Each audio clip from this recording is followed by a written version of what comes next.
Salut les amis de la deuxième secondaire. Aujourd'hui, on va continuer ensemble avec le mécanisme de la photosynthèse. D'abord, on doit savoir qu'est-ce que ça veut dire une photosynthèse. Simplement, les plantes vertes prennent l'eau par les racines du sol et absorbent le CO2 à l'aide des feuilles, à travers l'estomac des feuilles.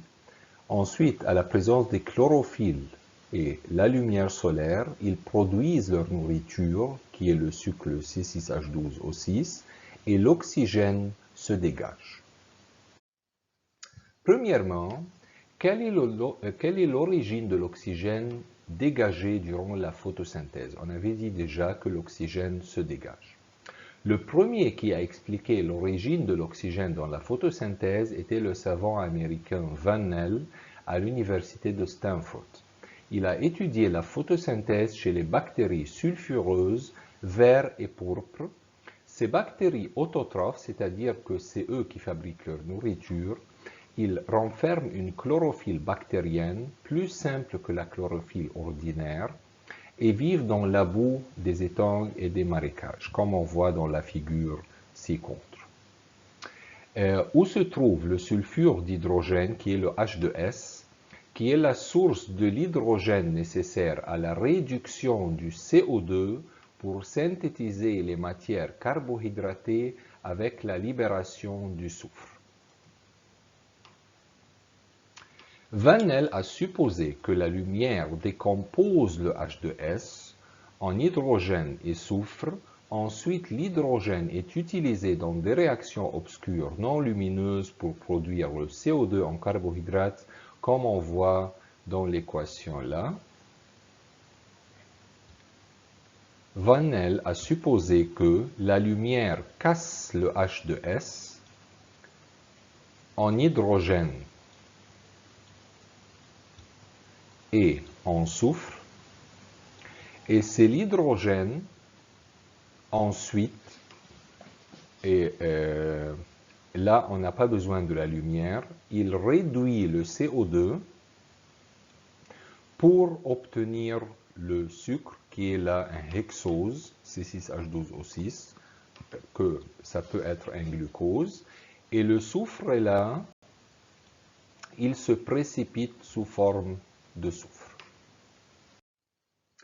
De même, il a supposé que les réactions lumineuses qui ont lieu chez les plantes vertes ressemblent à celles qui ont lieu chez les bactéries sulfureuses, mais chez les plantes vertes, la lumière décompose l'eau en hydrogène et en oxygène. Puis, l'hydrogène réduit le CO2 suivant des réactions qui n'ont pas besoin de lumière aussi pour produire les carbohydrates.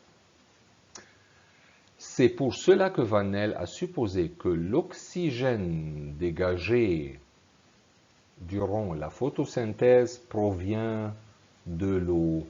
C'est l'eau qui est la source de l'oxygène qui se dégage. Car, comme on avait vu, les bactéries sulfureuses, quand ils utilisent le H2S, c'est le soufre qui se précipite, et quand les plantes vertes utilisent le H2O, l'oxygène se dégage. Alors, c'est l'eau qui est la source d'oxygène qui se dégage. Mais en 1941, un groupe de savants de l'Université de Californie ont fait des expériences pour justifier la théorie de Van Nel, pour s'assurer que Van Nel était correct.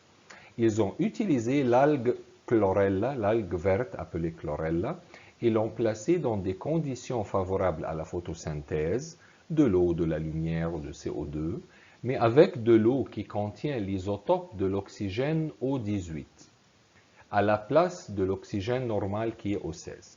L'oxygène 18 est un isotope d'oxygène radioactif marqué, qu'on peut savoir son existence. Ils ont trouvé que l'oxygène dégagé durant la photosynthèse est l'oxygène 18 et non pas l'oxygène 16. Alors, quand ils ont utilisé de l'oxygène radioactif dans l'eau, ils ont trouvé que l'oxygène qui se dégage est l'oxygène radioactif 18. Alors, ce qui nous assure que c'est l'eau, la source de l'oxygène qui se dégage. Ensuite, ils ont fait la même expérience, mais d'une autre façon pour confirmer cette conclusion. Ils ont répété l'expérience en utilisant de l'eau ordinaire, et c'est le dioxyde de carbone qui contient cette fois-ci l'oxygène 18. L'oxygène qui s'est dégagé était l'oxygène 16 normal, celle ou celui de l'eau.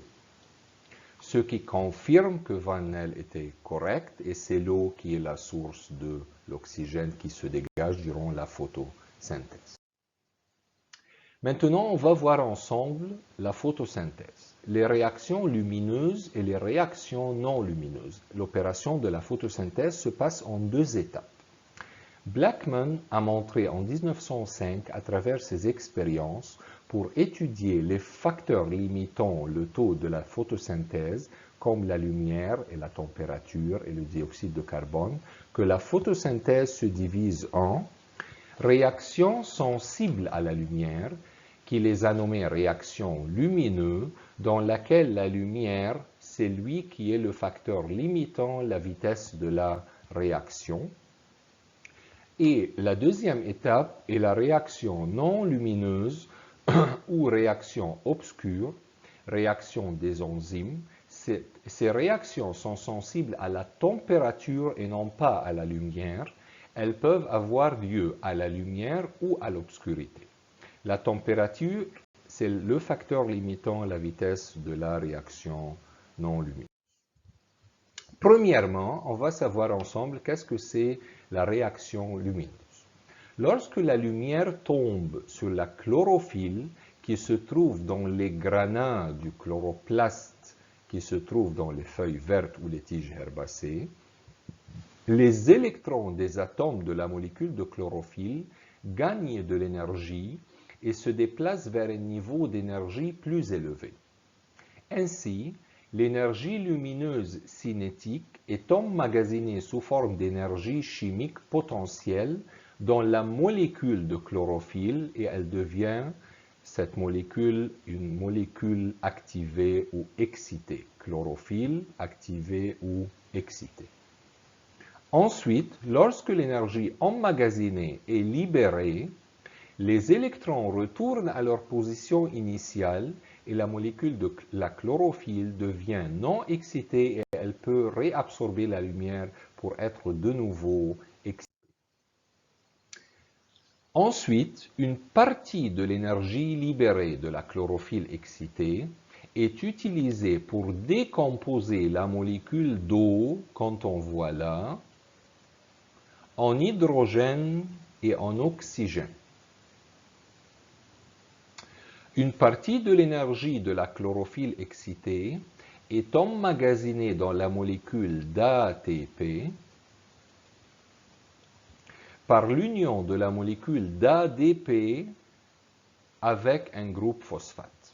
Alors, quand la chlorophylle devient excitée, cette énergie est libérée et elle fait deux choses. Décompose l'eau en hydrogène et oxygène et transforme le ADP en ATP, ou c'est une molécule qui emmagasine l'énergie ou nommée monnaie d'énergie. Elle est connue, l'ATP, comme monnaie de l'énergie de la cellule. Quand la cellule a besoin de l'énergie, elle prend l'énergie emmagasinée dans l'ATP. Ensuite, l'hydrogène de l'eau, cet hydrogène, produit de la décomposition de la molécule d'eau, s'unit avec le coenzyme NADP, là, se trouvant dans le chloroplaste, pour former le composé NADPH2. Ainsi, cet hydrogène capté sur le NADP, qui devient un complexe NADPH2, cet hydrogène ne peut pas s'échapper ni s'unir une autre fois avec l'oxygène de l'eau. Alors, l'oxygène de l'eau se dégage et l'hydrogène de l'eau est capté, et on a, après la réaction lumineuse, le NADPH2 et le ATP. Ensuite, L'oxygène libéré par la décomposition de l'eau, comme on avait dit, se dégage comme produit secondaire de la réaction où l'eau est la source de cet oxygène, comme on a vu. Deuxièmement, les réactions non lumineuses ou obscures. Ce sont des réactions qui ont lieu dans la base fondamentale du chloroplaste qui est le stroma. Alors, les réactions lumineuses se passent dans le granin et les réactions non lumineuses passent dans le stroma, où le gaz CO2 se fixe ou se réduit par son union avec l'hydrogène porté sur le composé NADPH2 en utilisant l'énergie emmagasinée dans la molécule d'ATP obtenue déjà de la réaction lumineuse.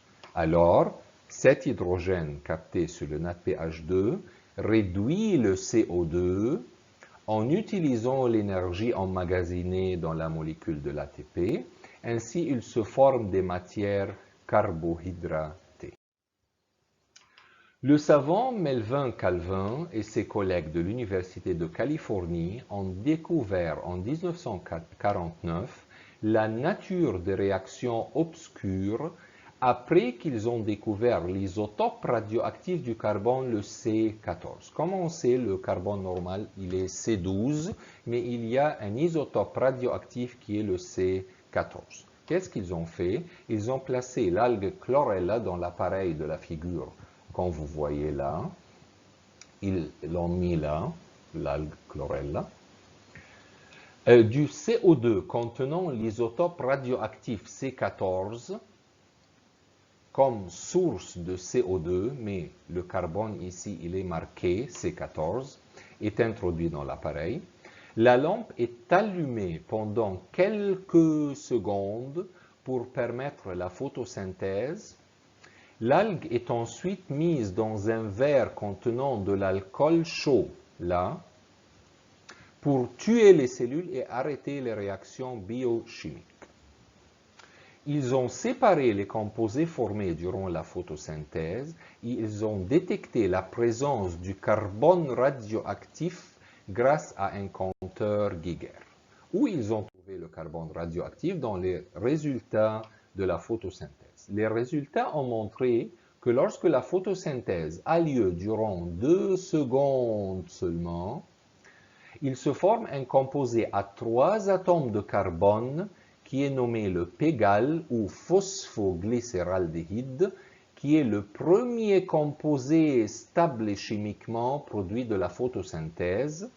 Le glucose et l'amidon et les protéines et les corps gras sont formés à partir de ce composé. Alors, entre la réduction de CO2 et les sucres de 6 carbone et tout ça, il y a un composé chimiquement stable qui est le pégal. D'où tout ça sont fabriqués durant la photosynthèse. Le pégal peut être aussi utilisé comme composé à énergie élevée dans la respiration cellulaire, c'est-à-dire quand on casse les grandes molécules pour produire de l'énergie à la présence de l'oxygène. Calvin a démontré que le sucre hexose à 6 carbone ne se forme pas en une étape, mais à partir de réactions intermédiaires activées par des enzymes particulières où le pégal est un de ces composés intermédiaires, mais il est le premier composé chimiquement stable de ces composés intermédiaires. Et voici comment on voit sont les symboles du pégal. Ça, c'est comme on dit en français, une représentation de grammes. Et ça, c'est une formule semi-développée du pégal. On voit là les 3 carbones. Et ça, c'est comme une formule symbolique du pégal.